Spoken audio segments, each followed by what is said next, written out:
Hello दोस्तों, स्वागत है आप सभी का आपके अपने YouTube चैनल ऑनलाइन ITI पर। दोस्तों, steel authority of India limited के बर्नपुर पश्चिम बंगाल स्थित इसको स्टील प्लांट में ITI पास कैंडिडेट्स के लिए अटेंडेंट कम टेक्नीशियन और ऑपरेटर कम टेक्नीशियन के पदों पर एक परमानेंट भर्ती का नोटिफिकेशन हाल ही में जारी हुआ है।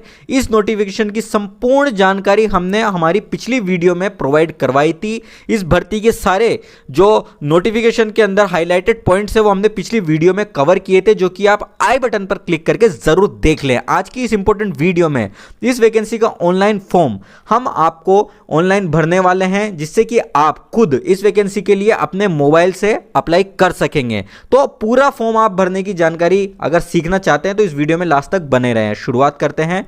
शुरुआत करने के लिए हमें सबसे पहले सेल की ऑफिशियल वेबसाइट पर जाना होगा, जिसका लिंक इस वीडियो के डिस्क्रिप्शन में मैं आपकी सुविधा के लिए डाल दूंगा। वहां से सीधा क्लिक करके आप ऑफिशियल वेबसाइट पर आ जाएंगे। यहां पर ऊपर की ओर आपको कैरियर का एक बटन दिखाई देगा, इस पर आपको क्लिक कर देना है। कैरियर वाले बटन पर क्लिक करने के बाद इस तरीके से विंडो ओपन हो जाएगी। यहां पर लॉगिन का एक बटन दिया हुआ है, इस पर हमें क्लिक कर देना है। अब जैसा कि सबसे पहले मैं आपको बता दूं, इस वैकेंसी में अप्लाई करने की लास्ट डेट 18 जनवरी 2024 है और यहां पर आपको दो ऑप्शन दिखाई दे रहे हैं, रजिस्टर हियर और रजिस्टर्ड यूजर। अगर आप पहली बार यहां पर इस वेबसाइट पर आए हैं तो आपको सबसे पहले अपना रजिस्ट्रेशन करना होगा और ये रजिस्ट्रेशन आपको रजिस्टर्ड हियर पर जाकर करना होगा। इसके बाद जब आप रजिस्टर कर लेंगे अपने आप को, आप रजिस्टर्ड यूजर के रूप में अपनी लॉगिन आईडी डालकर लॉगिन कर सकते हैं। तो सबसे पहले हम अपना रजिस्ट्रेशन कर लेते हैं। रजिस्ट्रेशन करने के लिए रजिस्टर हियर पर क्लिक करते हैं। इसके बाद यहाँ पर सेलेक्ट प्लांट का एक ऑप्शन दिया हुआ है। यहाँ पर जैसे कि इसको स्टील प्लांट का एक ऑप्शन ऊपर की ओर दिया हुआ है, इस पर हम क्लिक कर देते हैं।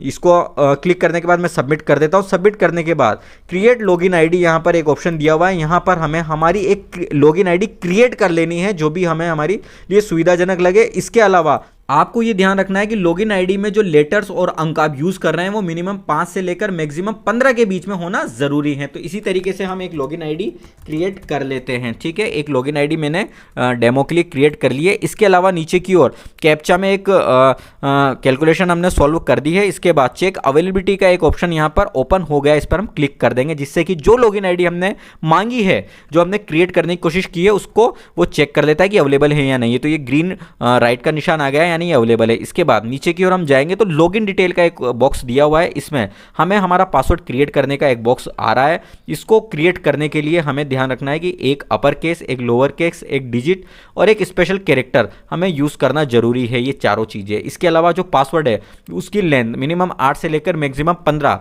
लेटर्स की होनी चाहिए, अंक की होनी चाहिए। ठीक है, तो इसी तरीके से हम पासवर्ड एक क्रिएट कर लेंगे। इसके बाद नेक्स्ट बॉक्स में हम कंफर्म पासवर्ड में हमारा जो पासवर्ड हमने क्रिएट किया वो डाल के कंफर्म कर लेंगे। नीचे की ओर ईमेल आईडी का एक ऑप्शन दिया हुआ है, इसमें हमारी ईमेल आईडी हमें डाल देनी जो कि चालू हो। नेक्स्ट बॉक्स में कंफर्म ईमेल आईडी में उसी ईमेल आईडी को दोबारा डाल के उसे कंफर्म कर लेंगे।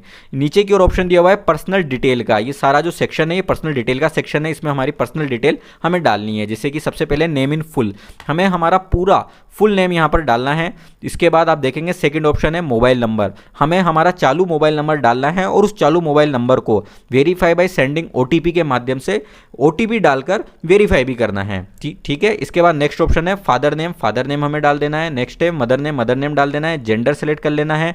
Marital status drag and drop से सेलेक्ट कर लेना है। रिलीजन ड्रैग एंड ड्रॉप से हमें सेलेक्ट कर लेना है। डेट ऑफ बर्थ भी ड्रैग एंड ड्रॉप के माध्यम से हमें सेलेक्ट कर लेनी है। यहाँ पर जो हमें हमारा नाम, माता पिता का नाम और डेट ऑफ बर्थ का रिकॉर्ड डालेंगे वो हमारी 10th की मार्कशीट से मैच होना जरूरी है। ठीक है, ये जरूर ध्यान रखें, क्योंकि डॉक्यूमेंट वेरिफिकेशन में आपको इससे दिक्कत आ सकती है। कैटेगरी में हमारी जो कैटेगरी वो सेलेक्ट कर लेना है। इसमें आपको ध्यान रखना है जनरल के अलावा अगर किसी भी कैटेगरी को आप सेलेक्ट करते हैं, किसी भी कैटेगरी में हैं, तो उसका प्रमाण पत्र आपको अपलोड करना होगा। नेशनलिटी हम ड्रैग एंड ड्रॉप में सेलेक्ट कर लेते हैं। अगला ऑप्शन है एक्स सर्विसमैन का और उसके बाद ऑप्शन है PWD का। जो भी आपको लिए सुटेबल है उसे आप सेलेक्ट कर सकते हैं।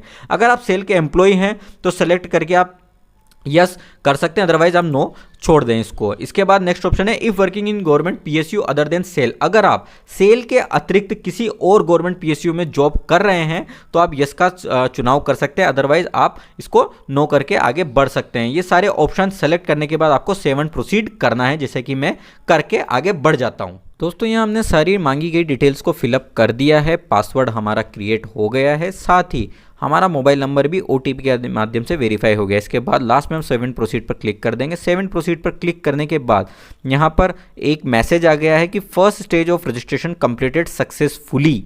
ठीक है। इसके बाद नीचे की ओर दो ऑप्शन खुले हैं, एड्रेस फॉर कम्युनिकेशन और permanent address. Address for communication में एड्रेस लाइन में हमें हमारा जो फर्स्ट लाइन का एड्रेस डाल देना है, जो कि मैंडेटरी है। सेकंड लाइन में भी हमें हमारा एड्रेस डाल देना है। इसके बाद टाउन, तालुका, सिटी, जिस शहर, जिस कस्बे, जिस तालुका में हम निवास करते हैं उसका नाम हमें यहाँ पर डाल देना है, ठीक है। इसी तरीके से हम हमारा राज्य ड्रैग एंड ड्रॉप में सेलेक्ट कर लेना है, डिस्ट्रिक्ट सेलेक्ट कर लेना है ड्रैग एंड ड्रॉप के माध्यम से, हमारा पिन कोड हमें डाल देना है, ठीक है। इसके अलावा ये एड्रेस फॉर कम्युनिकेशन है हमारा, जिस एड्रेस पे हमें हमारा कोई कम्युनिकेशन के लिए कोई जहाँ पर हम रिसीव कर सकें, जहाँ कोई रहता हो, वो एड्रेस हमें यहाँ पर डाल देना है। हमारा जो घर का एड्रेस जहाँ हम रह रहे हैं वो यहाँ पर डलेगा। इसके अलावा जो हमारा परमानेंट एड्रेस है वो सेकंड वाले बॉक्स में हमें भरना है। यदि हमारा परमानेंट एड्रेस ही हमारा वर्तमान पता है, जहाँ पर हम कोई भी पत्र प्राप्त करने के लिए तैयार हैं, तो सेम एज करस्पॉन्डेंस एड्रेस पर हमें क्लिक कर देना है। तो जो एड्रेस फॉर कम्युनिकेशन है वो ऑटोमेटिकली परमानेंट एड्रेस में कॉपी हो जाएगा। सारी डिटेल्स फिल करने के बाद सेव एंड प्रोसीड पर हम क्लिक कर देते हैं। इसके बाद जो नेक्स्ट विंडो ओपन होगी, इसमें आप ध्यान दें, सबसे पहले अपलोड फोटो का एक ऑप्शन दिया हुआ है। ये यहाँ पर हमें हमारा लेटेस्ट पासपोर्ट साइज का फोटो अपलोड कर लेना है, ठीक है। इसके अलावा मैं आपको बता दूं, जो ये फोटो है ये जेपीजी में हम अपलोड करना है और इसकी साइज मिनिमम 20 KB से लेकर 50 KB के बीच में होनी चाहिए। सेम इसी तरीके से हमें हमारा सिग्नेचर भी अपलोड करना है। सिग्नेचर अपलोड करने के लिए भी इंस्ट्रक्शन दिए हुए हैं। जो हमारा सिग्नेचर है ये भी 10 KB से लेकर 20 KB के बीच में हमें जेपीजी फॉर्मेट में अपलोड करना है, ठीक है। और इस जो सिग्नेचर को अपलोड करने के इंस्ट्रक्शन है आप एक बार देख लें कि सिग्नेचर यहाँ पर बताया गया है कि जो सिग्नेचर के इनिशियल्स हैं वो कैपिटल लेटर में एक्सेप्टेड नहीं होंगे, ठीक है। तो सिग्नेचर आप अच्छे से देख के समझ के करें। इसमें यहाँ पर सारी चीज़ें हमने अपलोड कर दी है। इसके अलावा अगर यहाँ तक आपने जो इन्फॉर्मेशन फिल करी है उसमें अगर आपसे कोई त्रुटि हुई है तो एडिट योर डाटा का ऑप्शन इस जगह दिया हुआ है। तो इसके माध्यम से आप अपने जो डेटा है उसमें परिवर्तन भी कर सकते हैं। अगर सब चीज़ें सही हैं तो इसको एक बार चेक करके आप सेव एंड प्रोसीड के बटन पर क्लिक कर दें, जिससे कि आपका जो फॉर्म है ये फाइनली ओपन हो जाएगा। यहाँ पर आपके पूरे फॉर्म को आप चेकआउट एक बार कर सकते हैं और चेकआउट करने के बाद अगर आपको कोई गलती यहाँ पर लगती है तो एडिट योर डेटा का एक और ऑप्शन यहाँ पर दिया हुआ है। इसके बाद अगर हम यहाँ पर फॉर्म को फाइनली सबमिट कर देंगे तो किसी प्रकार के डेटा में परिवर्तन नहीं होगा, ठीक है। तो इस फॉर्म को फाइनली सबमिट करने के लिए यहाँ पर एक बटन दिया हुआ है, I accept the above declaration. यहाँ पर हमें चेक बॉक्स है तो उस पर चेक कर देना है। इसके बाद सेव एंड प्रोसीड पर क्लिक कर देना है। फाइनली एक ऑप्शन आएगा नो और यस। तो हमें हमारा फॉर्म सबमिट करने से पहले एक बार हमने चेक कर लिया, एक कंफर्म करना है और यस करते हुए इस फॉर्म को फाइनली सबमिट कर देना है, ठीक है। दोस्तों ये हमने केवल रजिस्ट्रेशन का प्रोसेस पूरा किया है। अब इस वैकेंसी का ऑनलाइन फॉर्म भरने के प्रोसेस पर हम आएंगे। इसके लिए साइन इन वाले बटन पर क्लिक करके हम हमारी जो डिटेल्स है वो डालकर साइन इन करेंगे। इसके लिए आप सबसे पहले देख सकते हैं ऊपर की ओर सेलेक्ट प्लांट का एक ऑप्शन दिया हुआ है, इस पर हमें क्लिक कर देना है। सेलेक्ट प्लांट वाले ऑप्शन पर क्लिक करने पर जिस प्लांट में हम अप्लाई कर रहे थे, जैसे कि इसको स्टील प्लांट, वो आ गया है। नीचे की ओर सेकेंड ऑप्शन में हमें हमारी लॉगिन ID डाल देनी है और जो पासवर्ड हमने क्रिएट किया था वो डालकर हमें यहाँ लॉगिन कर लेना है। इनके बाद प्रोफाइल और करंट ओपनिंग के दो ऑप्शन दिखाई दे रहे हैं। हमें करंट ओपनिंग वाले ऑप्शन में जाना है अप्लाई करने के लिए। यह हमारी रिक्रूटमेंट डिटेल कंप्लीट हो चुकी है। इसके अलावा एप्लीकेंट डिटेल इनकम्प्लीट और अदर जो डिटेल्स मांगी गई है, communication detail, PWD disability, education qualification, prevent confirm, ये इनकम्प्लीट है। ये हमें एक एक करके कंफर्म करनी होगी। इससे पहले हमने जो किया था वो केवल रजिस्ट्रेशन किया था, फॉर्म भरने के प्रोसेस पर अब हम चल रहे हैं। अब इसके लिए हम कंटिन्यू वाले बटन पर क्लिक कर देंगे। कंटिन्यू वाले बटन पर क्लिक करने के बाद आप देखेंगे कि यहाँ पर हमें चेकबॉक्स से इस पर टिक करना है और 7 कंटिन्यू पर क्लिक कर देना है। इसके बाद आप देखेंगे एप्लीकेंट डिटेल वाला ऑप्शन खुल गया है। यहाँ पर भी हम चेकबॉक्स पर क्लिक करेंगे और 7 कंटिन्यू पर क्लिक कर देंगे। नेक्स्ट आपको चेकबॉक्स पर वापस क्लिक करना है। कम्युनिकेशन डिटेल में जो हमने रजिस्ट्रेशन के दौरान चीज़ें भरी थी वही सारी चीज़ें यहाँ पे शो हो रही है।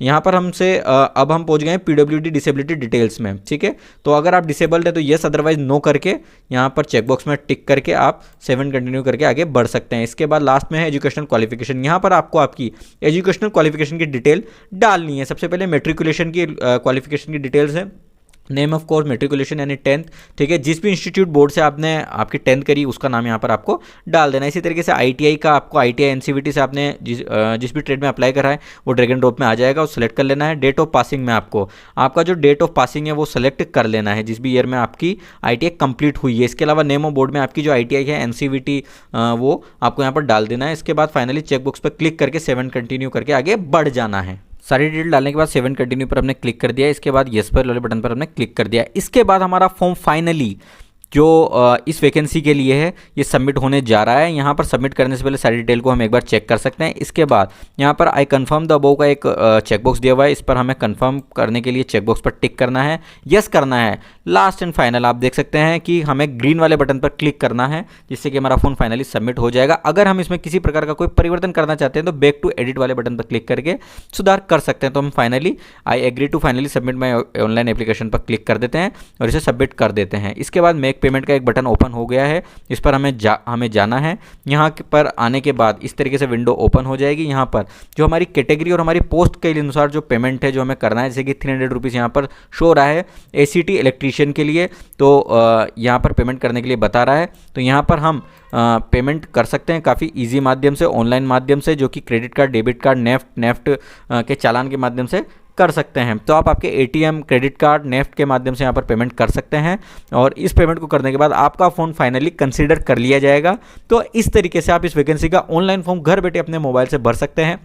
काफ़ी लंबी प्रोसेस नहीं थी, केवल रजिस्ट्रेशन का जो पार्ट है वो इसमें लंबा रहा है। तो दोस्तों अगर ये वीडियो आपको इन्फॉर्मेटिव लगी हो, यूजफुल लगी हो, तो इसे लाइक ज़रूर कर देना। इसके अलावा हमारे यूट्यूब चैनल को सब्सक्राइब करके बेल आइकन ज़रूर दबा दें, जिससे आगे भी आपको इसी तरह के जॉब अपडेट्स और फॉर्म भरने की वीडियोज़ रेगुलर मिलती रहें। साथ ही मैं आपसे रिक्वेस्ट करना चाहूँगा, हम इंस्टाग्राम पर भी रेगुलर ऐसे जॉब अपडेट्स डालते रहते हैं। अगर आप इसे हमारे चैनल को फॉलो कर लेते हैं तो आपको ऐसे job updates regular short videos के रूप में मिलने लगेंगे।